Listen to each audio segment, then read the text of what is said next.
네, 시청자 여러분, 박정호입니다.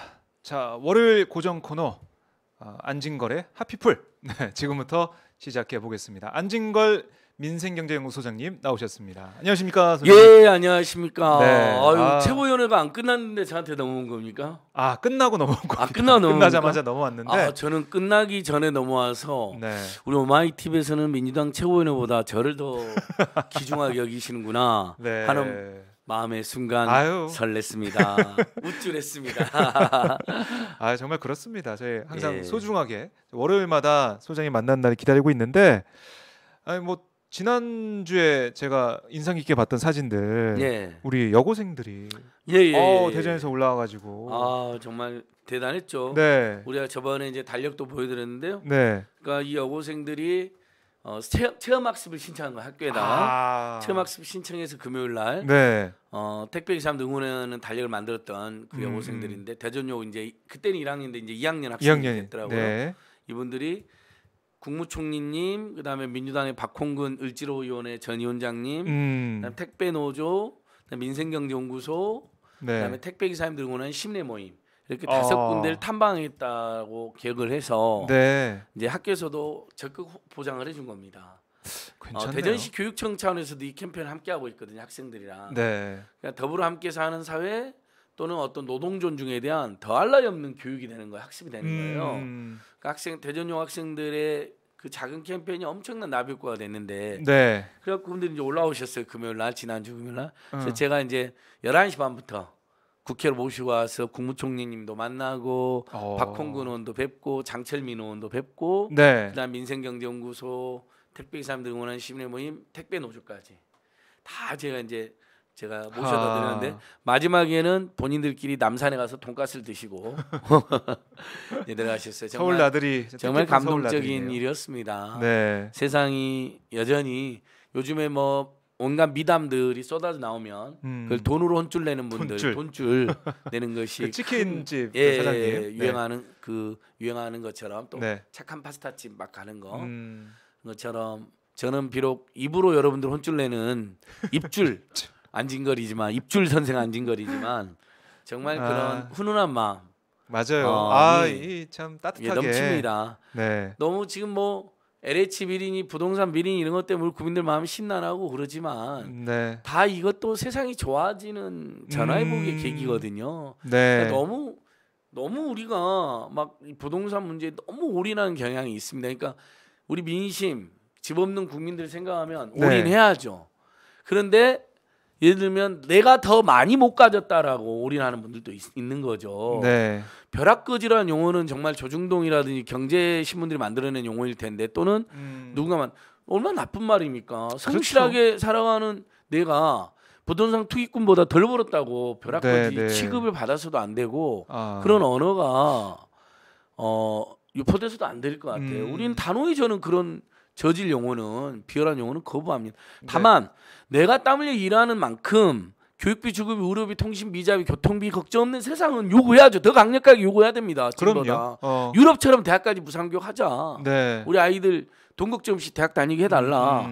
그다음에 집 없는 국민들도 공공임대 주택을 주거나 저렴한 분양주택을 주라. 이번에 LH 사태가 터지니까 신도시를 다 취소하고 그거는 말도 안 되죠. 공공주도의 분양을 민간주도로 바꾸자는 거예요. 이건 여러분 그놈들이 사기꾼들입니다. 금태섭 씨도 지금 그렇게 이야기하는 것 같던데요. 그게 제일 문제가 되는 겁니다. 왜냐?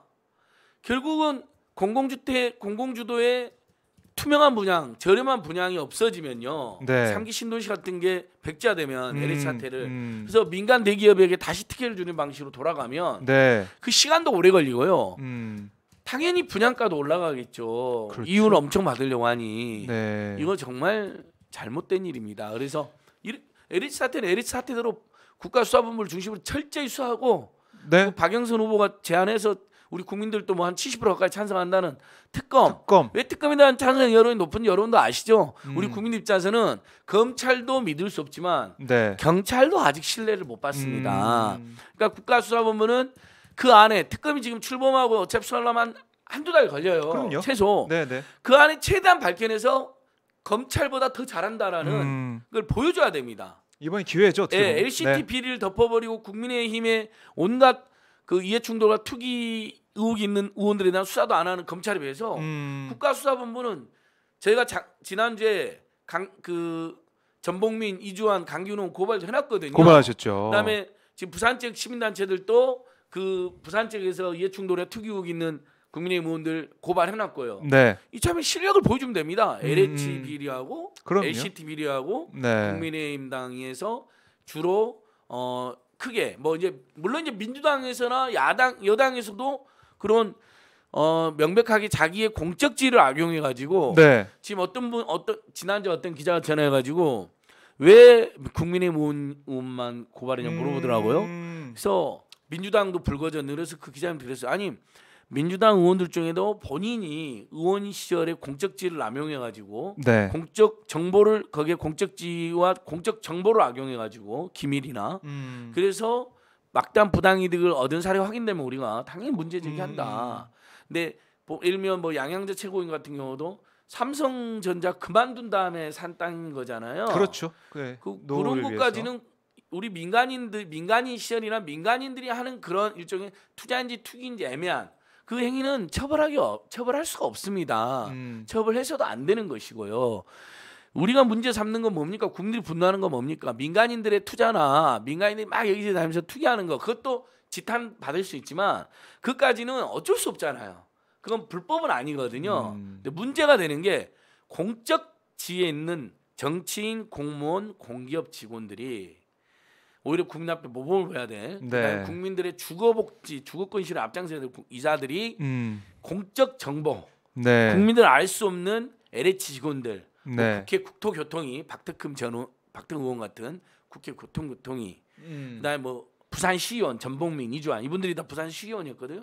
그럼 거기서는 온갖 개발 정보, 내부 정보를 취득하게 되죠. 어떤 식으로 알게 되고 그걸 악용해 가지고 거기가 개발할까요? 얼른 땅을 사놓는다든지 그래서 실제로 수십억, 수백억의 이득을 얻었다든지 지금 윤석열 총장의 장모님도 뭐 LH에서 어마어마한 시세 차익을 거뒀다는 의혹이 지금 일부 언론에서 보도가 됐습니다. 네. 근데 그거 역시 만약에 다른 공무원하고 공모해서 뭐 정보를 짜내 가지고 그렇게 했다든지 그러면 처벌받을 수 있는데 본인이 발품 팔아서 한 거면 지탄은 받으시지만 처벌은 안 되는 거예요. 그냥 민간인이 막 여기저기 다니면서 뭐 땅 사놨는데 거기가 개발이 됐다. 그것만으로는 처벌은 안 되는 거거든요. 지탄을 받을 수 있지만 그래서 지금 뿌리 뽑아야 될 것은 첫 번째로는 정치인, 공무원, 공직자들의 내부 정보를 이용한 공적지를 남용한, 악용한 부당이득 추구 행태다라는 것이고 이제 그걸 뿌리 뽑으면 윤석열 장모 의혹처럼 민간인들 중에도 이제 흔히 말하는 옛날에 막 땅 어마어마하게 사놓고 그 중에 하나가 개발되면 떼돈을 벌거나 아니면 공무원들이라든지 이런 사람들을 막 접촉해가지고 정보를 어떻게든 알아내가지고 공모하거나 아니면 통정해서 이렇게 투기 소득을 거뒀던 사람들 이것까지 이제 근절하는 계기로 삼아야 되는 것이죠. 그러니까 이번에 이게 뭐 3기 신도시에 뭐 국한돼서 지금 수사는 시작이 됐지만 그걸로 끝나는 게 아닌 것 같고요. 이번 기회에 뭐 어쨌든 이른바 우리가 그동안 부동산에 대해서 불신을 가져왔고 부동산에 대해서 좀 여전히 아파했던 그런 부분들이 LH 사태처럼 그런 공직에 있는 사람들이나 아니면은 자신의 지위를 이용해서 호의호식한 그런 의혹들 이번에 뭐 소장님이 고소고발한 것도 있지만 싹 다 발본색원 해야죠. 갈아엎어 주세요가 딱 이럴 때인 거죠. 발본색원 해야 합니다. 여야를 막론하고 그 다음에 전현직을 막론하고 이렇게 가야 됩니다.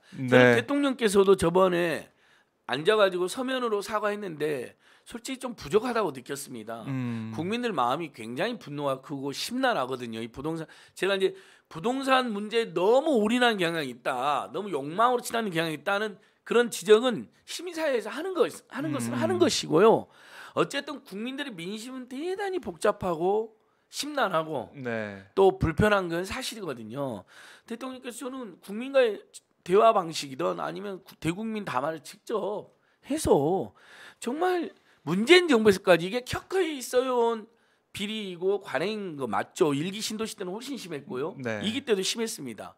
3기는 하다가 걸린 거예요. 그렇죠. 그러니까 1기, 2기는 성공했다 걸린 사람들이 많고요. 3기는 부당이득 전에 걸린 거니까 의미가 있는 겁니다. 네. 세가 점점 투명해지는 것이거든요.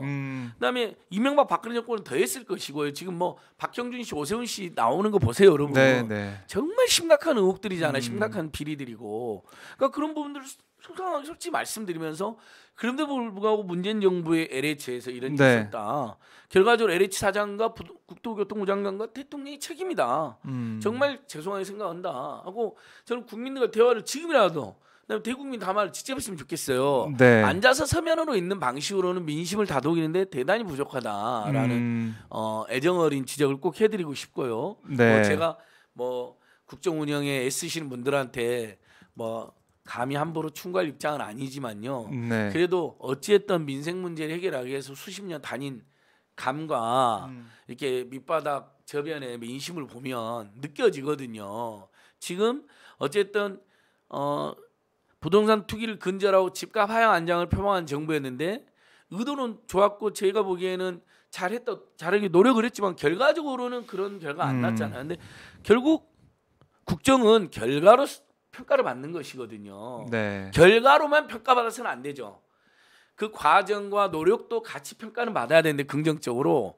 하지만 최종적으로는 결과로 평가를 받는 것입니다. 네. 모 시민단체처럼 막 무조건 좋은 뜻으로 정치를 펼쳤는데 결과적으로 실패한 면이 있는 것을 막 싸잡아서 박근혜명보다 더 못하다는 식으로 몰아가는 건 저는 옳지 않다고 생각합니다. 그건 대단히 잘못이라고 생각해요. 네. 하지만 민심은 결과를 중심으로 판단하는 건 사실입니다. 그래서 그 부분 이제 그런 상태에서 LH 사태가 터진 것이거든요. 네. 그러니까 더 속상해진 겁니다. 그러니까요. 이게 LH 사태를 어떻게 우리가 기회로 삼아서 부동산 문제를 정말 잘 뿌리채 잘못된 것들 뽑아내는지 이게 좀 중요해 보이는 네. 거고 이제는 중요해 보이는 거고요. 근데 이제 또 그런 반면에 네. 청신호도 있습니다. 좋은 뉴스도 있습니다. 네. 어쨌든 보유세 올라가고 공시지가 공시가격 현실화하니까 이제 서울 아파트 집값도 하향 안정화 좀 그러니까 떨어지고 집 몇 억씩 그러니까 이미 너무 비정상적으로 오른 거잖아요. 그래서 1억, 2억씩 떨어진 집들이 나온다는 거 아니에요. 네. 간다는 거 아니야. 지금 떨어지는 소리가. 자, 이 방향으로 가야 됩니다. 지금 6월 1일 날이 이번에 올라간 종부세와 그다음에 일부 현실화된 공시지가 공시가격이 합쳐져서 6월 1일 날 종부세가 나가거든요. 그 기준으로 그 되는 안에, 거죠. 6월 1일 기준으로. 네. 6월 1일 기준이니까 그 안에 이제 다주택자들 입장에서는 발등에 불이 떨어졌어요, 여러분. 네. 이제 집 팔려고 내놓을 겁니다. 땅도 내놓을 겁니다. 그럼 당연히 공급이 늘어나서요. 네. 집값이 더 떨어지는 계기가 될 겁니다. 이제 이런 건 무주택 서민들이나 또는 일가구 1주택으로 투기할 의사 없이 평생 자기가 살 집으로 생각하고 들어가 계시는 분들 입장에서는 반가운 소식이죠. 왜냐하면 일가구 주택에서 투기 목적 없이 세차익 목적 없이 사는 분들 입장에서는요. 집값이 떨어지면 다행입니다. 네. 재산세가 덜 나오고 그럼요. 종부세로 그럼요. 편입되는 일도 많이. 네. 좀 이따 재산세 종부세 부분은 지금 세금 폭탄이라 난리 피우는데요. 전혀 사실 아닌데 그건 제가 팩트 체크 해드린 걸 하고요. 자, 아침 아까 우리 택배 노동자들 그 대전 요새 미담 이야기했잖아요. 최근에 로젠에서도 과로사가 9명 발생했습니다. 제가 그래서 지난주에 갔다 왔습니다. 네. 지난주 화요일 날 월요일 날 오마이 방송 출연하고 끝나자마자 삼성생명 앞에 가서 안보험 환자들에게 빨리 안보험금 지급하라고 하고 화요일 날은 로젠 택배 과로사 가서 항의 방문하고 그다음에 이제 대전 여고생들이랑 이걸 이제 이번에 가서 이야기 드렸죠. 총리님하고 정세균 총리님하고 박홍근 장철림 의원님한테 쿠팡에서 2명, 로젠에서 1명이 또 과로사 발생했는데 더 정치권에서 정부에서 더 과로사 근절을 위해서 신경 써달라 했어달라 하고 택배 기사님들 응원한 달력 6,000부를 6,000부를 대전여 학생들의 감동받은 민생경제연구소랑 등등이 만들었거든요. 네. 그래서 총리님에게 100부, 박홍근 의원님에게 50부를 전달하고 왔어요. 주변에 이제 정책 당국자들 나눠드려라. 혹시 택배회사 사장님 그렇죠. 우리 못 만나면 그분들 만날 수 있으니까 나눠드려라고. 네. 나머지 6,000부에서 나머지는 택배 노조로 증정을 했습니다. 그러니까 택배 노조에서는 택배 기사님들에게 일일이 한 부씩 나눠주겠대요. 너무 기사님들 너무 좋아한대요. 아유, 그럼요. 그러니까 이렇게 응원해 부담이 주는 분도 넘치는 있는데. 사회입니다. 그래서 네. 근데 부동산 문제만 생각하면 또 아무르지잖아요. 우리 마음이. 네. 저는 이번이 고비라고 봅니다. 그리고 부동산 불로소득은 문재인 정부든 어느 정부 들어서는 앞으로도 지금보다 더 전쟁을 해서 더 그 수없이 많은 노동자 국민들의 근로 의욕을 갉아먹는 가장 큰 게 부동산 투기입니다. 그러니까요. 생산적인 곳으로 자금이 흘러 들어가야 되는데 주식이라든지 기업 자금이라든지 은행에 중소기업, 중소상공인 대출 자금 이런 건 다 생산적으로 하는 거잖아요. 일자리로 하고. 근데 그 돈들이 부동산으로만 몰리면 정말 다 불로소득이고 집값만 올라가는 거거든요. 가수요가 발생해서 계속 뭔가를 집을 사거나 땅을 사는 수요가 있어요. 근데 이 좁은 땅에서 우리 것도 아니고 하늘나라에 갖고 와서도 안 되고 갖고 갈 수도 없는 건데 부동산 공개념이 맞거든요. 근데 이 와중에 대구 매일신문이라는 데서 무슨 부동산 공개념이 독재다. 토지공개 독재고 5.18 진압군이다. 계엄군이다. 하면서 시민들 막 종부세랑 재산세로 뭐 마구 때리는 학살하는 그 만평을 실었는데 정말 역사에 대한 감수성, 광주에서 학살당한 시민들에 대한 예의라고는 눈꼽만큼도 찾아볼 수 없는 아무리 TK 지역의 보수적인 지역 성향이 반영됐다 하더라도 사실 TK는 종부세 내는 분들도 거의 많지도 않은데 서울보다는 적겠죠. 전국에 50만 이번에 작년에 30만이고 이번에 50만입니다. 여러분 50만이 어떻게 세금 폭탄입니까? 전 국민 5천만이면 1%도 안 되고요. 50만 가구에 사는 분이 3명이라 해도 150만이어도 3%가 안 됩니다. 그러니까 그렇죠. 세금은 세대주가 낸다 하더라도 거기에 두세 분이 사니까 세부담을 같이 느낀다 하더라도 평균 요즘은 1인 가구, 2인 가구, 3인 가구도 엄청 많으니까 제일 많으니까. 그 넉넉 잡아 3인 가구를 해도 150만이잖아요. 50만 채에서. 이거를 다 뭐 세금 폭탄 맞는 것은 예전에 아니, 대구 경북은 그리고 종부세도 안 나와요. 근데 어떻게 그걸 세금 폭탄이니 토지 공개념이 독재니 모든 나라가 토지 공개념은 합니다. 모든 걸 시장에다 맡기면 어떻게 됩니까?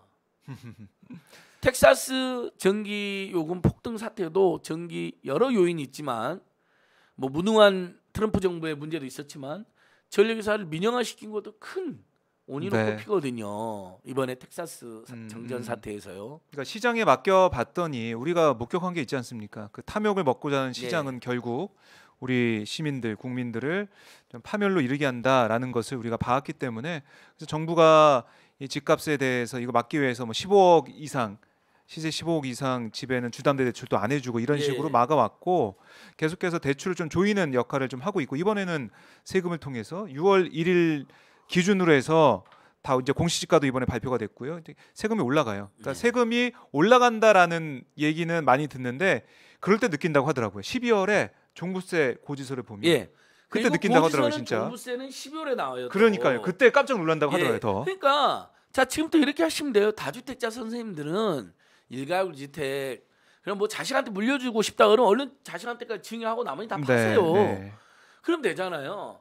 그러면 당연히 종부세율도 시가하고 1주택이나 2주택, 3주택이나 이런 게 반영이 되거든요. 그러니까 그 세금이 확 줄어듭니다. 그러니까 팔면 됩니다. 그다음에 양도소득세가 너무 나오니까 못 판다. 그것도 6월 1일 이후에 다주택자들이 가중이 되죠. 다 적용됩니다. 지금 파시면 됩니다.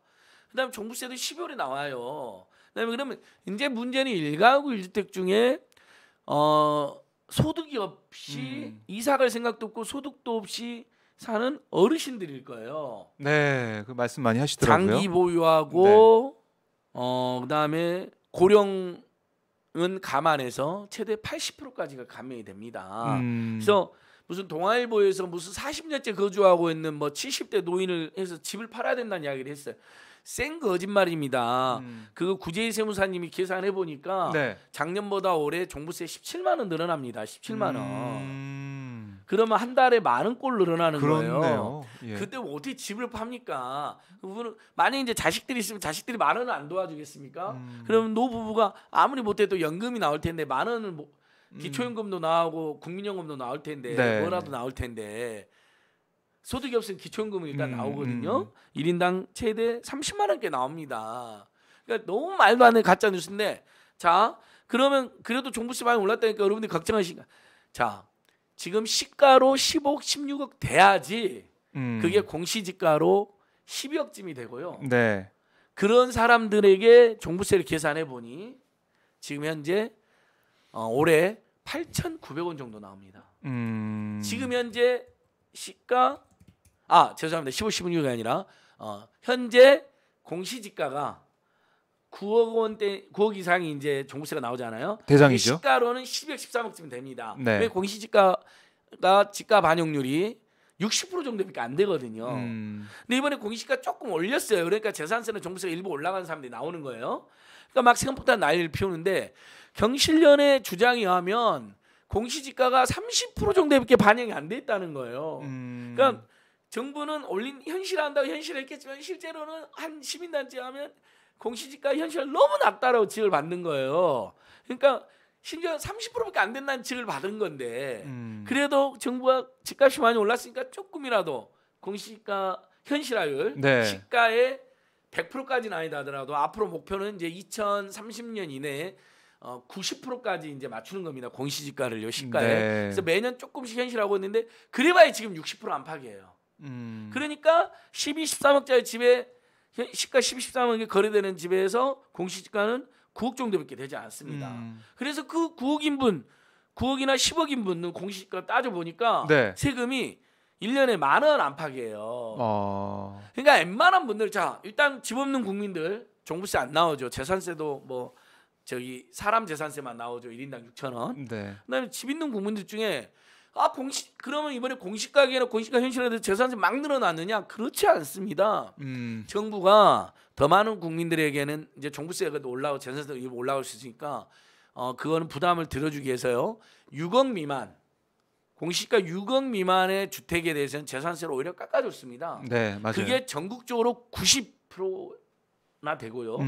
서울에서도 70%입니다. 네. 그러니까 이분들은 오히려 세금이 줄어들었어요. 그러면 이렇게 이야기해야 돼요. 국민의힘이나 조중동이나 경제신문은 세금 폭탄이 아니라 네. 이거 선거 앞두고 전 국민의 90%, 서울 시민의 70%에게 세금을 깎아줘서 매표행위를 했다라고 비판을 해야죠. 네. 그게 맞습니다. 근데 그렇게 알게 되면 국민들이 오히려 좋은 정책이라고 네. 맞받아칠까봐 그 말은 쏙 빼고 오로지 일부 종부세 올라간 거. 그러니까 서울 기준으로 작년에 28만 명 정도 종부세 냈는데요. 네. 한 40만 명 올해 늘어납니다. 근데 이것도 아직 추정치입니다. 왜 여러분? 다주택자들이 집을 팔고 6월 1일이니까 6월 1일 다주택 기준이거든요.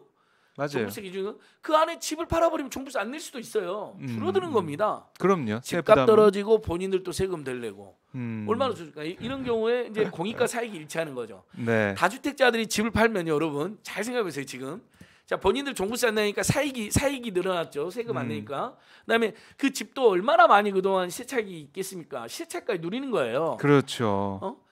그다음에 집 없는 사람들 입장에서는 집이 막 매물로 나니까 집값이 떨어지잖아요. 그러니까 매물이 늘어나니까 서민들의 이익도 늘어나고 집값도 하향 안정화돼서 본인도 좋고 종부세 안 내거나 완전 떨어져서 좋고 서민들은 집값 떨어졌고 국가 차원에서는 집값이 하향 안정하게 돼서 주거 문제로 인한 사회 불안정이 줄어드니까 좋고 이렇게 일석삼조의 정책이거든요. 공시가격 현실화와 종부세율 인상으로 고통받는 다주택자 선생님들 너무 엄살 부리지 마시고요. 그렇게 해도 최소 다주택이잖아요. 네. 부부세 다주택자들은요 기본적으로 최소 20억 안팎의 재산을 가지고 있는 겁니다. 그냥 빨리 집을 내놓으십시오. 6월 1일 전에 팔면 되잖아요. 지금 나와갖고 집값 떨어지면 지금 실수요자들 많이 기다리고 있습니다. 신도시 개발까지 기다리는 거잖아요. 신도시 실수요자들이. 네. 그래서 최근에 집값도 좀 그러니까 이제 매수 심리가 꺾였어요. 매수 우위라 그러죠. 매수 우위. 매수가 맞습니다. 100, 지수가 100 올라가면 집 살려고 하는 사람이 많은데 매도인 입장에서 이제 호가를 올릴 수가 있는 매도 우위. 한 7억 매도자 우위. 7억 하다가 박정우 매수인 나 한 8억 할랍니다. 이게 호가잖아, 호가. 심지어 이제 그 뻥을 치는 것이 이제 사기성 호가. 실거래 올렸다가 신고가 올렸다가 호가 이제 그런 건 이제 사기성 호가인데 뭐 20억에 내놨다든지 15억에 내놨다든지 막 담합해 갖고 이건 이제 사기성 호가가 있고 실제 호가가 있고 그다음에 실거래가가 있는 것인데. 네. 근데 이제 이렇게 되면 매수세가 신도시 기다리고 있다가 그래서 매수자는 지금 유리한 시장이거든요. 그렇죠. 여러 가지 옵션이 많아요. 그러다가 이제 다주택 집값 내놓으면 신도시가 기다릴 필요 없다. 보니까 지금 막 집이 나오네. 지금 내가 사야지. 저 집 내가 사고 있고. 싶었는데 기다렸던 가격 7억 정도로 떨어졌네 하고 사면 되는 거죠. 그러니까 이렇게 이게 사회가 정상으로 가는 겁니다. 그리고 한국 사회가 부동산 문제에 너무 많이 발목이 잡혀 있습니다. 교육 정책으로 토론하는 것은 생산적이라대요. 우리 맞아요. 국민들 모두가 예. 술 먹다 보면 세 가지 이야기를 하잖아요. 부동산 이야기, 교육 이야기, 정치 이야기. 이제 할 이야기 없으면 군대 이야기로 가시는데 남학생들 중심으로는 네. 그다음에 축구 이야기. 제일 여성들이 제일 싫어하는 것은 군대에서 축구하는 이야기입니다. 그렇죠? 근데 어쨌든 우리가 교육이나 정치로 옥신각신하는 건 생산적이라고 합니다. 주권자는 부동산 문제로 이야기하는 건 얼마나 비참합니까? 집 없는 사람 없는 사람들 일가일주택 성실한 일가일주택 사는 사람은 사는 사람대로. 참 이게 우리 부동산 문제 LH 사태 통해서 드러났지만 국민들이 많이 분노를 하고 있는 이유 중에 하나가 부동산이 그동안 너무 많이 올랐고 정의롭지 못하다는 얘기, 투기하는 사람들한테는 유리한 그런 상황이 계속 이어져 왔다. 이런 걸 지적하고 있는 거고요. 이번에 이사 공급 대책을 포함해서 공급 대책 나오고 있고 말씀하신 것처럼 보유세 문제 6월 1일 기준으로 공시 가격도 인상됐기 때문에 많이 올라갈 것 같고 문제는 이게 이번에 한번 오르고 끝나는 게 아니에요. 매년 더 오릅니다. 세금은. 그렇기 때문에 다주택자들이 집을 내놓을 가능성도 있고 그래서 집값이 하향 안정화될 거라는 그런 전망도 나오고 있는데 물론 진짜로 그렇게 되는지 지켜봐야겠지만은 그럴 가능성이 크고 그런 부분에서 안진걸 소장님이 뭐 얘기를 잘 해주시는 거예요. 이런 방법이 제일 나을 거다라고 제안해 주시고 계시고 이게 다주택자뿐만 아니라 무주택자들 더 나아가서 우리 국민 이 국가 경제에 더 도움이 되는 거다라는 설명해 주셨습니다. 네. 다시 한번 팩트 체크 종합해 봅니다. 네. 이번에 이제 공시 가격이 조금씩 현실화되고 있습니다. 이제 공시지가하고 공동주택 공시가격인 건데요. 땅값 그러니까 주택가격 대표적으로 그다음에 단독주택 공시가격도 있고요. 네. 이것들이 현실화되고 있습니다. 50%대에서 60%대로 올라간 건 사실이에요. 네. 그래서 공시가격이 전체적으로 19% 정도 올라갔다는 거예요. 네. 그러니까 당연히 재산세가 더 나오죠. 그러면 온 국민 재산세 더 나오냐고 지금 몰아가는 거예요. 종부세 재산 더 나온다고. 근데 자 종부세 작년에 31만 명 냈는데 올해 추정치입니다. 다시 한번 52만 명입니다. 네. 그다음에 서울은 41만 호입니다. 그러니까 늘어났긴 늘어났어요. 각각 전국적으로는 한 20만 호 늘어나고 서울도 한 12만 호 늘어났습니다. 네. 그러니까 그분들 입장에서는 내가 종부세를 안 내다가 내니까 네. 불편하실 수 있습니다. 자, 이 경우에 다주택자들은 집을 내놓으면 되고요. 그 네. 세금이 부담스러운 거니까. 그다음에 일가구 주택자인 경우에는 좀 부담스럽다 하더라도 장기 보유하고 있거나 고령인 경우에는 최대 80%까지 공제가 됩니다. 만약 세금이 100만 원이 나왔다 종부세가 80만 원은 안 내야 되는 거 20만 원만 내면 되는 겁니다. 네. 근데 자기는 이제 장기 보유도 아니고 최근에 산 사람들 장기 보유도 아니고 고령자도 아닌 분들이 있을 수 있잖아요. 예. 30대, 40대, 50대 부부들. 근데 집값이 그 경우도 하더라도 공시지가 9억 이상만 내니까 종부세를 실제 시가는 12억, 13억이니까 그렇죠. 이 정도면 중산층은 아니고요. 상당 서울 기준으로 해도 부자층입니다. 네, 네. 그래서 12억 그다음에 12억 13억이면 아까 제가 말한 것처럼 종부세 10,000원 나온다 그랬습니다. 13억 14억 15억이면 많아봐야 몇십만 원 나오는 겁니다. 그걸 1년에 예를 들면 12만 원이면 한 달에 10,000원 꼴이잖아요. 네. 그다음에 많이 나와서 웬만한 분들은 다 100만 원 이하거든요. 100만 원이 나와도 뭐 자동차세 100만 원도 내잖아요. 그러니까 부담이 안 된다는 게 아니라 네. 그 정도는 집값이 15억 원래 작년에 많이 올랐죠, 15억이었는데 20억 갖고 올랐다. 네. 몇 억씩 오른 거는 괜찮고 시세 차익 누리는 건 괜찮고 그냥 세금 올라간 것만 너무 과도하게 반발하실 필요는 없다는 거죠. 불편하신 건 사실이지만 네. 대신에 지금 12월 달까지 12월 달에 종부세 내는 거니까 6월 1일 기준으로 그 안에 일단 팔고 그다음에 그 안에 또 예를 들면 일가주택자 중에도 세금이 더 많이 올랐다 생각하는 분들은 예를 들면 조금 우리가 그 세금을 내기 위한 대비를 좀 하시면 되고 자동차세를 3월 달 안에 내면 7.53% 할인이 되는데 최대, 예. 75,300원 100만 원 기준으로 그럼 당장 75,300원 아껴서 종부세 10만 원 나오면 내면 되는 거잖아요. 예를 들면. 그러니까 이렇게 대비를 하자는 겁니다. 너무 크게 반발할 일 아니고 자 전국적으로 52만 명 그러면 전체 국민의 1%가 종부세를 내는 겁니다. 이것도 추정치 올해. 그러니까 이게 어떻게 세금 폭탄이라는 겁니다. 자 재산세도 네. 국민들의 서울에서 71%, 국민들의 92%는 공시가격 6억 이하의 집에 살고 계세요. 네. 그럼 재산세가 이번에 인하가 됩니다. 서민 감세예요. 쉽게 말해서 서민 감세. 그러니까 이건 환영할 일인 거죠. 국민 입장에서는 지금 한 푼이 아쉬운데 그렇죠. 빨리 전국민 재난지원금도 기다리고 있는 거 아닙니까? 네. 경기도에서 10만 원 4인 가족으로 40만 원 받은 거 얼마나 부럽습니까? 서울 시민. 그러니까 박영선 후보가 올 10만 원 10만 원 지급하겠다고 발표한 겁니다. 예. 아니 경기도도 한 건데 왜 서울이라고 못 합니까? 서울이 어떻게 보면 더 힘들 수도 있는 그렇죠. 물가도 높고. 네. 근데 국민의힘에서는 또 그걸 몇 평이라고 그럽니다. 그럼 박근혜 대통령 공약은 노인분들에게 20만 원씩 준다는 거였는데 기초연금 그게 몇 평이가 아니잖아요. 당연히 우리 사회가 가야 될 노인 복지 정책이었던 것처럼 네. 이 지금 재난지원금과 1호금은 경기도는 10만 원 받는데 타 지역은 못 받아서 문제가 되고 있는 거예요. 그러니까요. 이건 같이 해야죠. 당연히 해야 될 겁니다. 저는 당연히 부산 경남에서도 이런 대책이 같이 나와야 된다고 봅니다. 뭐 김영춘 후보도 빨리 이런 공약을 내세우고 저는 서울은 박영수 후보가 10만 원 너무 작다고 생각합니다.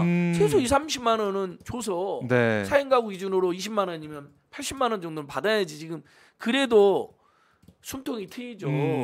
지금 4차 재난지원금 논의되고 있는데 이번 주에 추경이 통과될 겁니다. 네. 야당이 막 문제 제기해서 늦어졌는데요. 이번 주 통과돼서 다음 주부터는 지급되게 해야 됩니다. 숨 넘어갑니다. 진짜로. 영업 금지나 영업 제한이 업종들은요. 그렇죠. 네, 빨리 해야 되죠. 빨리 드려야 시간이... 됩니다. 예. 그 다음에 우리 국민들 모두가 기다리는 전국민 재난지원금이 나오면 되는데 그건 중앙정부의 몫이고요. 네. 지자체는 여수는 25만 원 지급했습니다. 아우, 1인당. 야. 포천은 20만 원 지급했습니다. 네. 경기도 10만 원. 포천 시민들은 어떻게 됐을까요? 그러면요. 그럼 경기도에 10만 원 포천은 받고. 경기도 10만 원, 포천 시민 20만 원, 30만 원을 받았습니다. 4인 가구 기준으로 120만. 포천 요즘 살기 좋은 포천이라고 소문이 가득합니다. 네. 포천 시민들 진짜 기분 좋다고 살만하다고. 네. 뭐 전쟁 위험도 옛날보다 훨씬 줄어들었죠. 네.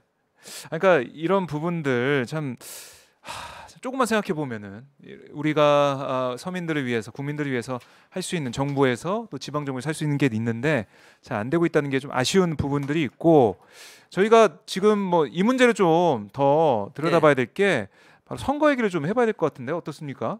선거 얘기 오세훈 안철수 두 후보가 오늘 내일 전화 여론조사를 하고 있어요. 예.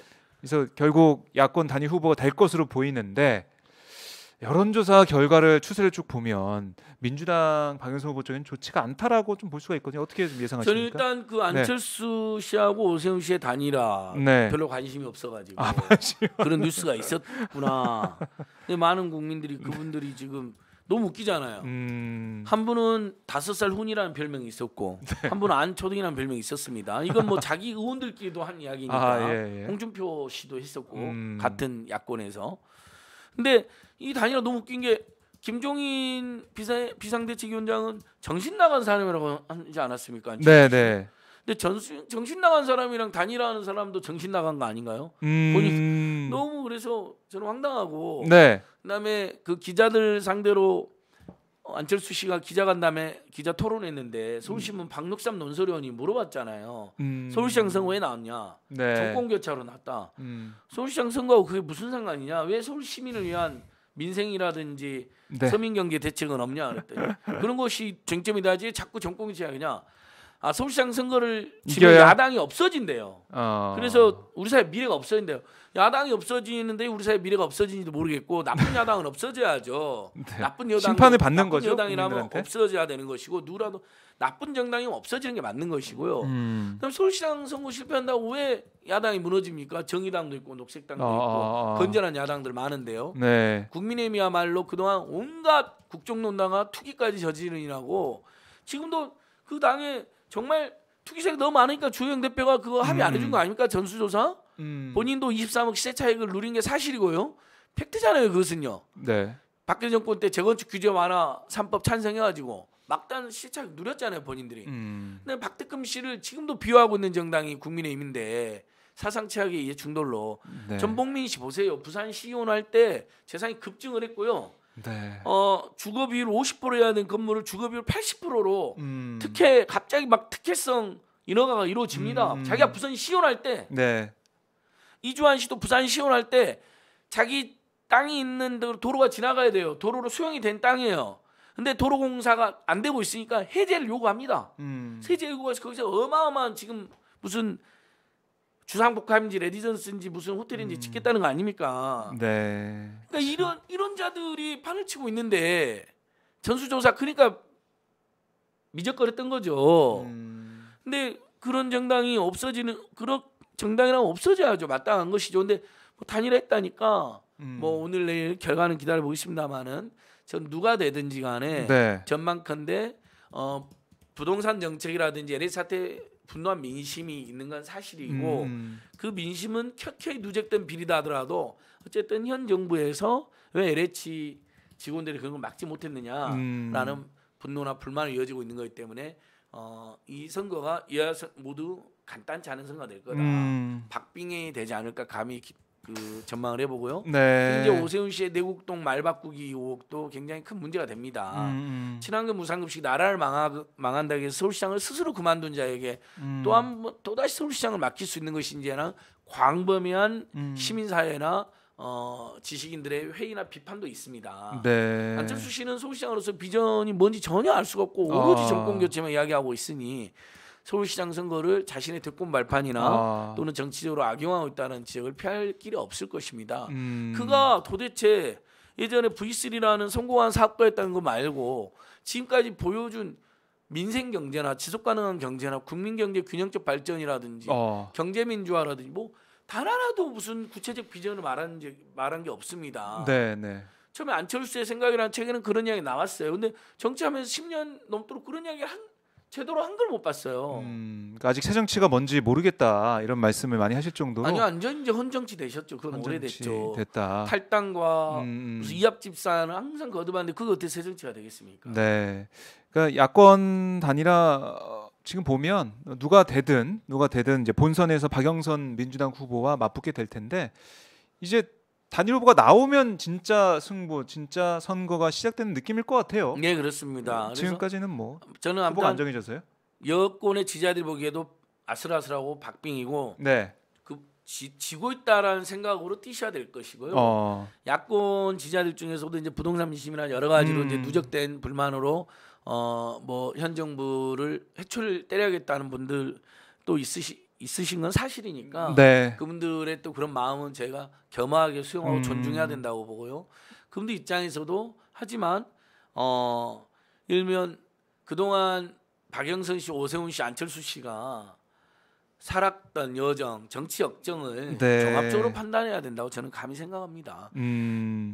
BBK 이명박이 다스도 자기 거고 BBK도 자기 거고 도국동당도 자기 건데 그걸 속여서 네네.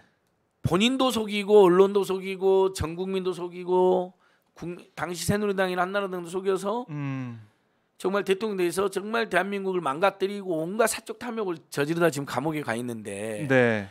그자의 앞잡이 또는 그자들에게 부역했던 그런 사람들에게 박형준은 당시에 BBK가 이명박이 만들었다는 영상을 보고 영상이 조작됐다라는 식으로 이야기한 사람이고요. 예. 나경원은 주어가 없다라는 희대에 망하는 사람이고 오세훈은 친박계라기보다는 친이계로 분류되는 인사입니다. 네. 이명박 다음에 서울시장도 하면서 오랫동안 이명박 정권에 부역한 인사이고 용산 참사에도 책임이 있는 것이거든요. 거기다 무슨 일이 있었습니까? 내곡동 땅의 부지 그 주변에 이상득이 땅도 있었고요. 박근혜 사저부지도 있었고 이명박 사저부지도 시도했었죠. 다 내곡동에. 예, 내곡동에 다. 네. 해프리면 내곡동이 LH의 내하고 똑같습니다. LH도 내로 보이잖아요, 여러분. 내곡동도 LH처럼 보이잖아요. 예. 네잖아요, 네. 네. 아 그렇게 예. 비슷하게 보이네. 근데 이명박 때 그린벨트 해제해서 결국 오세훈 일가가 막대한 세차익을 거둔 건 사실이지 않습니까? 그러니까 그게 그린벨트에서 본인이 서울시장 때 이명박 거래가 안 되는 건데 거래가 돼서 뭐 자신은 근데 시가보다 뭐 싸게 해서 뭐 손해 봤다 이런 식으로 또 얘기하더라고요. 그게 이런 거죠. 네. 남들은 45에 팔았는데 나는 36에 팔았다. 어떻게 손해입니까? 못 팔 걸. 몇 배가 올라가지고 못 팔 수도 있는데. 몇 배가 올랐어요. 지금 그때 당시 구입가에 비해서 그렇죠. 서너 배 올랐어요 최소. 그럼 이득 본 거 어마어마한 이득 아닙니까? 근데 남들은 40억 번 걸 자기는 36억이다. 그다음 몰랐다면서요. 왜 참 거짓말하시고 그런 건 정말 친환경 무상급식 나라를 망하겠다라는 망언 못지않은 망언입니다. 그다음에 정광훈 목사 집회에 왜 참석했습니까? 극우 극단주의 세력 우리나라를 아주 코로나를 퍼뜨리는 계기도 되고 네. 대통령 공산주의니 간첩이니 지금 당장 체포해야 되는데 막말과 그거는 일삼고 있는 정말 종교 지도자나 목사라고 할 수 없는 극우 극단 일종의 미치광이라는 평가까지 받는 사람 국민들로부터 그런 자리에 왜 참여해가지고 책임을 져야 되는 거죠. 양식 있는 서울 시민이라면 그런 사람을 투표할 수 없다고 저는 감히 이건 오마이뉴스 입장에 제 입장입니다. 감히 말씀을 들으면 최종 판단은 우리 시민들이 하시는 거죠. 네. 그러니까 저는 감히 우리 서울 시민의 양식을 믿습니다. 네. 촛불 시민들 시민혁명의 심장부 촛불 시민의 심장부였던 서울의 민심을 읽습니다. 저는 대신에 아까 말씀드린 대통령께서도 다시 국민들에게 저는 대국민 직접 대화 담화나 네. 또는 대국민 담화 기자회견을 온라인으로 요즘 온라인으로 할 수 있잖아요. 네. 그러니까 기자 100명, 뭐 시민 100명 초대해서 이런 형식이든 전 직접 좀 더 깊이 LH 사태나 부동산 정책 어쨌든 투기를 잡으려고 노력은 했지만 결과적으로 집값이 올라가 있는 상황에 대해서 지금 네. 이제 최근에 하향 안정화 기조로는 가고 있습니다만 좀 깊이 국민들께 깊이 정중히 사과도 하고 좀 위로도 해주시고 네. 그다음에 이 켜켜이 싸운 정말 부동산 비리를 1년 동안 아하. 내가 직접 다 챙기겠다. 진위에서 네. 총리랑 함께 반드시 다 뿌리 뽑아버리겠다. 이해충돌 방지법 3월 안에 통과시켜달라고 호소도 하고요. 네. 이런 거 빨리 해야 돼요. 그래야 국민들께서도 속상한 마음이 조금이라도 덜 상하시죠. 네. 거기에다가 이제 4차 재난지원금 빨리 이번에 추경안 통과되고 지급하게 하고요. 너무 힘드시니까요. 그다음에 5차 재난지원금, 전국민 재난지원금 내 그건 선거 전에 드린다 그러면 또 난리를 펼 테니까 선거 이후에 네. 준비하셨다가 방역 단계가 조금이라도 성공하면 네. 바로 전국민 재난지원금 두 번째 전국민 재난지원금도 지원하셔야 됩니다. 네. 자, 저희가 뭐 부동산 문제 특히 오늘 저희가 얘기 좀 많이 해봤고 또 아까 택배 노동자 말씀도 좀 나눠봤는데요. 참 코로나19 때문에 너무나 고통받고 있는 이 민생 경제 이번에는 이번 4차 재난지원금을 통해서도 그렇지만 네. 말씀하신 전국민 재난지원금을 통해서 좀 살렸으면 좋겠다. 방역도 중요하지만 방역을 우리가 하는 것은 우리 경제, 민생을 위해서 하는 거 아니겠습니까? 네, 그렇습니다. 이게 균형을 좀 잘 더 맞췄으면 예. 좋겠다는 생각이 들어요. 방역은 방역대로 지금 400m대 길어지고 있는데 이번 주는 좀 아쉬워요. 300m로 예. 좀 내려가 네. 이제 다시 노력을 하고요. 국민들 너무 아무튼 일상생활 경제적으로 피폐해지신 분들도 많고 경제적으로 피폐지 않은 일상이 너무 이게 힘들거든요. 지금. 그럼요. 굉장히 많습니다. 그래서 그런 부분들 다 좀 이번에 좀 이번 주에 좀 제대로 좀 내려갔으면 좋겠다는 생각이 들고요. 그다음에 국민들이 희망이 있어야 되잖아요. 그러니까 그렇죠. 전국민 재난지원금 두 번째 최대한 빨리 이 방침이 대통령과 여당이 약속은 했지만 네. 다시 한번 구체적으로 발표도 있어야 된다고 생각합니다. 그다음에 이제 마무리를 지어야 될 것 같은데 우리 LCTB를 그동안 추적해온 부산 참여연대에서 3월 18일 날 아까 택배 달력 대전역 학생들의 택배 달력을 직접 갖고 국무총리님과 택배 노조 사무실을 간 것은 오마이뉴스 윤근혁 기자님의 기사로 아주 자세하게 나왔어요. 포탈 메일로 나가서 많은 국민들을 감동시켰습니다. 그래서 아직 못 보신 분들은 택배 달력 그다음에 뭐 윤근혁 기자 또는 우리 대전요거 치시면 우리 오마이뉴스 기사가 검색이 됩니다. 그래서 빨리 여러분들 그 기사 널리 퍼뜨려 주시고요.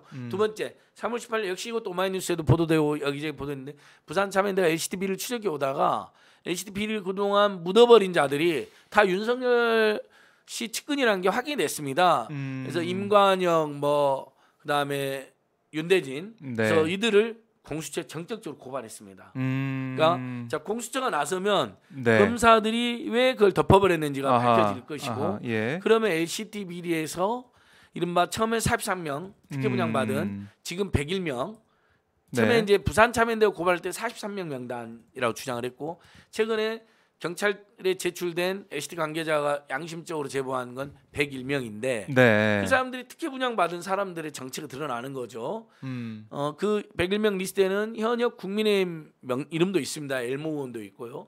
그다음에 박형준 선본의 간부도 있고 무엇보다 지금 박형준 씨 와이프와 딸이 이렇게 두 채를 분양받아 살고 있는데 누구한테 분양받았는지 지금 오리무중이잖아요. 그게 좀 알고 싶어요. 네, 그렇죠. 네. 그러니까 예를 들면 특혜 분양자가 약간의 프리미엄을 특혜 분양을 원래 박형준 씨한테 가야 되는데 바로 주면 문제가 될 수 있으니까 어떤 사람을 바지를 내세워서 예를 들면 안진걸이나 박정호 바지를 내세워서 받은 다음에 웃돈을 좀 줬다 그랬잖아요. 그러니까 수수료 정도 주는 거죠. 아들이 700만 원, 500만 원 줬다잖아. 이름만 빌려주고 500만, 700만 원이면 쏠쏠하잖아요. 이제 누군가 그렇게 하고 넘겼을 수도 있는 거죠. 왜냐하면 프리미엄이 너무 작거든요. 그렇다고 하더라고요. 분양되자마자 프리미엄이 1억씩 붙었는데 그러면 그것은 바지를 내셔서 가능성도 있는 것이고요. 네. 만약에 프리미엄 이제 엄마가 또 아들한테 1억 주고 프리미엄 붙여 샀는데 그거 역시 마찬가지입니다. 만약에 프리미엄이 3, 4억인데 1억만 줬어도 그것은 자식을 내세워서 다시 한번 프리미엄 특혜를 받은 것이고요. 만약에 프리미엄을 안 받는 부모 자식 간에 프리미엄 안 받아야 되는데 1억을 줬다면 그것은 편법적인 의혹이 있게 되는 것입니다. 그건 많이 받았어도 문제, 적게 받았어도 문제가 되는 거예요. 그것은 이미 HT는 그 자체가 특혜 덩어리였고 특혜 비리고 그걸 자기들이 특혜 인허가를 받는 과정에서 특혜 분양권을 남발하고 심지어는 계약금까지 지금 대납해줬다는 의혹이 있는 거니까 당시에 그걸 알고 이영복이한테 큰 도움을 주고 크고자 하는 도움을 주고 그걸 받은 사람들은 그 뇌물이 되는 겁니다. 만약에 뇌물이 나중에 그냥 받았다 하더라도 포괄적 뇌물이 되는 것이고요. 이영복이 왜 줬겠습니까? 나중에 잘 받아달라는 보험성 뇌물이잖아요. 그럼요. 그럴 가능성이 크죠. 어마어마한 문제거든요. 근데 이걸 덮어버린 것이 윤석열 검찰입니다. 당시 윤석열 검찰 세력이 덮었죠. 그래서 부산 참여연대가 열받아가지고 이게 부산 지역 권력 세력들이 다 유착되어 있는 비리라고 생각되니까 서울중앙지검에 2017년 5월에 고발했습니다. 그때 서울중앙지검장은 윤석열이었습니다. 맞습니다. 근데 윤석열은 다시 그것을 부산지검으로 내려보냈습니다. 2017년 8월에요. 이것은 그냥 묻어라라는 표시인 거죠. 자기 측근들이 다 무혐의 처리했는데 자기가 수사하면 큰 문제가 되잖아요. 자기 측근들이 직무유기가 드러나잖아요. 그러니까 다시 보내버린 겁니다. 그 책임 가볍지 않습니다. 매우 무거운 책임입니다. 그래서 부산 참여연대가 그때 봐주겠다는 직무유기나 직권남용했다는 지금 고위검찰 다 고발했습니다. 공수처에. 야, 이게 또 수사가 어떻게 될지 좀 봐야겠네요. 공수처가 진짜 이런 걸 수사해야 되는 거죠. 검사 비리를 수사하는 것이 원래 공수처입니다. 그렇습니다. 그 문제 때문에 나온 검찰이 이명박 박근혜 때 고위공직자 수사를 하지 않습니다. 내곡동 사회 사건도 수사하지 않았죠. 박근혜 최순실 비리도 2014년도에 나왔는데 수사 안 했죠. 그래서 국정농단이 심화됐던 거고 촛불혁명이 일어난 겁니다. 자, 그래서 공수처가 있었다면 이런 얘기 나온 거고. 그다음에 검사들의 비리는 검사들에게 경찰에 가든 검찰에 가든 다 덮어버립니다. 술접대 비리 김봉현 그거 덮었죠. 윤석열 씨 사과한다 그랬죠. 그럴 리 없다 해놓고 있었으면 사과한다 그랬죠. 왜 사과 아직까지 안 합니까? 이제 재판 시작됩니다. 이번 주였든가. 윤석열 씨 정말 너무 뻔뻔한 사람입니다. 국민들 앞에 사과한다 그랬죠. 막 큰 소리치고. 왜 사과 안 합니까? 사과는 하고 정치를 하든 뭘 하든 기본으로 하고 그다음에 정치할 생각이었으면 이미 검찰총장 친직이 그만뒀어야 되는데 최근에 만든 것은 그동안 검찰총장 하면서 정치적으로 검찰총장 직위를 악용했다는 고백 아닙니까? 그래서 지금 정치한다 말 안 하고 있는 거예요. 그거에 대한 국민들 여론이 안 좋다고 확인한 거죠. 그렇네요. 그렇게 볼 수 있겠네요. 그러니까 말 안 하고 있는 거예요. 원래 간을 보다가 굉장히 비겁합니다. 하려면 그래 내가 검찰총장 직위 악용했다. 나 정치하랍니다. 이렇게 나와야죠. 솔직히. 근데 차마 그렇게 말은 못 하겠죠. 그렇습니다. 그래서 공수처에서 그게 다 밝혀져야 될 상황이다 하는 것이고 윤석열 씨는 자, 두 가지는 최소한 사과해야 됩니다. 술접대 김봉현 술접대 검사들 사실 확인 사과한다 그랬습니다. 안 하고 있습니다. 그다음에 HT 비리에 자기 다 측근들이 지금 덮었습니다. 그에 대해서 최소한 본인도 부산중앙지검으로 내려보냈습니다. 부산지검으로. 그에 대해서도 국민한테 해명을 사과해야 됩니다. 그리고 LH 미리 진직부터 수사할 수 있는 안 해놓고는 마치 지가 하면 다 할 수 있는 것처럼 검찰이면 다 할 수 있는 것처럼 말하는 것도 또 다른 수사가 아닌 국가수사본부에다 모독이고 그다음에 본인이 검찰총장 시절에 부동산 비리에 대해서 한 번도 제대로 관심도 안 가졌으면서 마치 검찰만이 그걸 해결할 수 있는 것처럼 정의로운 척 나서는 것도 자기 모순이고 이율배반적이고 매우 뻔뻔한 작태입니다. 네, 참 1대1로 토론 제안을 연락이 없는 거죠. 네, 지난주에 저희가 제안했는데 아직 연락이 없습니다. 댓글 중에 그런 댓글들 네. 야 안진걸 너 같은 새끼하고 토론하시겠냐라는 댓글도 있었습니다. 예, 제가 국어하고 수학을 원래 잘합니다. 국어 주제 파악을 잘하죠. 네. 제 주제 파악, 수학 제 분수를 잘합니다. 맞습니다. 그분이 뭐 저랑 1대1 토론 해주실 분은 아니죠. 나경원 씨도 철저히 저의 토론을 외면했는데 하지만 오죽하면 그분이 너무 석연치 않고 너무 황당한 여정을 보였기 때문에 오죽하면 저같이 주제 파악도 잘하고 분수도 잘하는 제가 국어도 잘하고 수학도 잘하는 제가 네. 감히 토론을 제안했겠습니까? 국민들이 지적하고 예. 궁금해하는 부분이기 때문에 이야기 드린 겁니다. 네. 저랑 토론 안 하신다더라도 제발 떳떳하게 국민 앞에서 밝히십시오. 오죽하면 홍준표 전 대표님이 자업자득이다, 양아치 문화다, 조폭 문화다고 했겠습니까? 권력의 사냥개가 되어서. 네, 홍준표 의원도. 자, 오늘 우리 소장님 말씀을 쭉 들어봤는데 참 답답하고 좀 일이 좀 잘 안 풀린다는 생각도 하실 분도 계실 것 같아요. 하지만 대한민국 안진걸 소장님 같은 분들도 많으시고요. 다이나믹한 나라. 좋은 분들도 많고 예. 그리고 이 여러 가지 공수처 수사나 아니면은 이 안진걸 소장이 어차피 고소고발한 그 건도 아마 수사가 들어가게 된다면 진실이 밝혀질 거 생각을 합니다. 그러니까 여러분들 좀 더 지켜봐 주시고요. 특히 재난지원금 문제도 이제 이번 주에 마무리되고 다음 주부터 지급이 되니까요. 좀 더 희망을 가지고 힘을 냈으면 좋겠습니다. 마지막으로 네. LH 비리 발본색원하고 재발방지 대책 제대로 내놓으면요. 지금 정부 여당이나 범진보 세력이 선거를 걱정하시는데요. 바닥을 치고 민심은 회복되기 마련입니다. 단 네.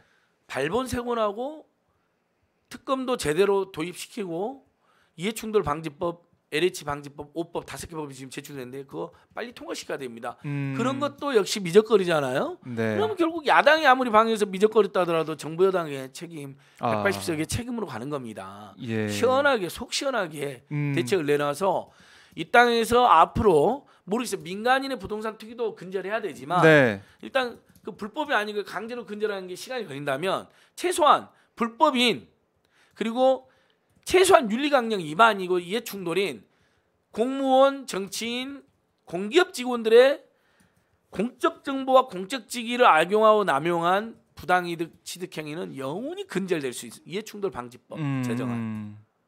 그다음에 부당이득 몰수하는 법안. 이게 네. 옛날 박영선 후보가 이합수법이라고 냈죠. 이합수가 부당이득을 1조 넘게 얻었는데 네. 그때 당시 국민의힘 의원들이 반대해서 통과가 안 된 겁니다. 이런 법들 통과되잖아요. 그러면 앞으로는 완전히 없어집니다. 그럼 민심이 회복되죠. 네. 그래서 그다음에 LH 비리보다 더한 정말 이해충돌과 어마어마한 부동산 투기 개발 비리 그다음에 부당이득을 거둔 세력들 네. 그게 오선 후보의 의혹도 있을 수 있고 박형준 의혹도 있을 수 있고 제가 고발한 전봉민, 이주환, 강기훈 의원의 의혹도 있었습니다. 이거 국가수사본부가 명운을 걸고 정말 수사해야 되고요. 네. 그다음에 LCT 비리도 마찬가지고요. 그래서 저희들이 고발한 것 지난주 제 오마이 TV에서 고발한 거 말씀드렸잖아요. 제목이 그렇게 나갔는데 네. 실제로 수요일 날 했습니다. 맞아요. 저희는 오마이 TV에서 제가 약속한 건 모두 이행합니다. 예. 몸이 너무 힘들고 피곤하더라도 다 합니다. 예. 오늘도 우리 소장님 말씀 들으면서 힘을 내시는 분들이 많을 거라고 생각합니다. 뭐 댓글 보니까 안소장님 옳습니다. 안진걸님 말씀들 응원합니다. 감사합니다. 예. 뭐 이런 말씀하셨고요. 댓글도 달러 가야죠. 안진걸 소장님 화이팅 응원합니다. 이런 응원의 댓글들이 올라오고 있습니다. 역시 고맙습니다.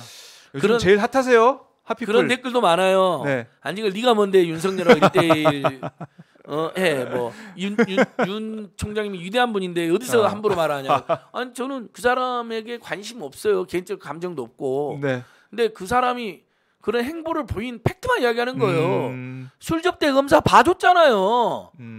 희한한 검사법 동원해가지고. 네, 99만 원 세트. 네, 99만 원 세트. 네. 사과한다 했잖아요. 그러면 사과도 안 하고 있잖아요. LCT 비리 자기 측근들이 덮었잖아요. 그러면 최소 그리고 부산참여연대가 윤석열 총장한테 고발했는데 내려보냈잖아요. 부산으로. 그럼 본인이 반성하고 사과해야죠. 석고대죄하고. 저희들이 조선일보 고발한 거 하나둘 안 하잖아요. 방상훈 만난 다음부터. 양심 있으면 무슨 뭐 또 정의로운 검사 책을 선물로 보내죠. 당신은 그런 선물 보낼 자격 없는 사람이에요. 직무유기 직고 나면 너무 많이 했잖아요. 네. 하나라도 인정해 보세요. 하나라도. 자 오늘도 사자후로 요 정도로 하신 안진걸 소장님. 아니 뭐 일주일의 시작이 월요일인데 월요일마다 정말 열변을 토하고 가셔가지고 또 어떻게 보면은 이 월요일에 더 힘을 얻고 가시죠? 이렇게 한번. 그러니까 이제 이야기하면 힘이 이제 말하고 나니까 힘은 네. 체력은 뚝 떨리는데 네. 이제 점심 먹으면서 그래 이렇게 또 오마이TV 애청자 여러분 앞에 여러 가지 약속을 했는데 희생의 약속, 네. 그다음에 연대 약속, 그다음에 민생경제 살리기 다짐을 했는데 네. 그 발로 뛰어야 된다. 이게 사람이라는 게 말을 해놓으면 네. 말과 행동이 다른 게 제일 나쁜 것 중에 하나잖아요. 그렇죠. 저는 희한하게 말을 하면 이제 그 말을 지키기 위해서 노력을 하게 돼요. 네. 어쩔 수가 없어요. 그게 강제가 돼요. 동력이 되고. 그러니까 이 월요일 오마이TV 출연하시는 날은 이렇게 약속을 하는 날. 네. 월요일에 오늘 또 약속하면서 이걸 어떻게 지킬지. 네. 제5차 재난지원금 반드시 전 국민에게 두 번째로 재난. 그러니까 이렇게 약속을 하니까 더 열심히 뛰게 되는 거고요. 우리 안진걸 소장의 이번 주 한 주 응원해 주시고요. 박수로 힘을 주시면 고맙겠습니다. 선생님 오늘 말씀 잘 들었고요. 다음 주에 또 건강한 모습으로 뵙도록 하겠습니다. 예. 고생하셨습니다. 힘내십시오. 고맙습니다. 친구 여러분. 오늘 또 고맙습니다. 네, 박수로. 맞점하세요.